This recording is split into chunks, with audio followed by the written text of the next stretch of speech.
پہ سونے والی جب نرم بستر پہ تھوڑا سا لیٹی کی دیکھتے ہیں کتنا آرام ملا، آرام اس میں لیٹی تو اتنا آرام اسے آیا، اتنا سکون آیا کہ سو گئی، نیند میں چلی پتہ ہی چلا۔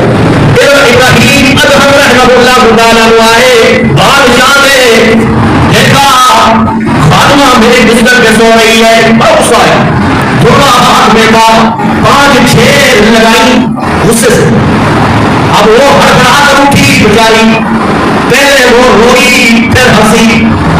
ابراہیم ادہم رحمہ اللہ تعالیٰ نے پوچھا، اب رونے کی وجہ تو مجھے پتہ چل گیا کہ یہ قربان لگا ہے، سوچی لگی ہے، ہنسنے کی کیا وجہ ہے، کیوں ہنس رہی ہو؟ فرمایا بادشاہ سلامت اللہ کی قسم ہے 5 منٹ سونے کی پاداش میں اس کے بدلے میں 5 ٹکڑے نقد نصیب ہو گئے، لیکن جو ساری زندگی اس آرام والے بستر میں سو رہا ہے اس کا کیا ہوگا، اس کی سزا کا کیا ہوگا؟ آج آرام کر نہیں ہو، نہ نمازوں کی فکر نہ دین کی فکر، کسی کو پتہ نہیں۔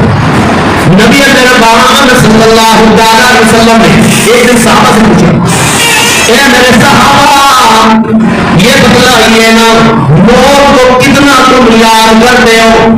اللہ کے پیغمبر ہم تو موت کو اتنا یاد کرتے ہیں کہ ایک نماز پڑھتے ہیں دوسری نماز کا ہمیں یقین نہیں ہوتا ہے کہ ہم نماز پڑھ سکیں گے۔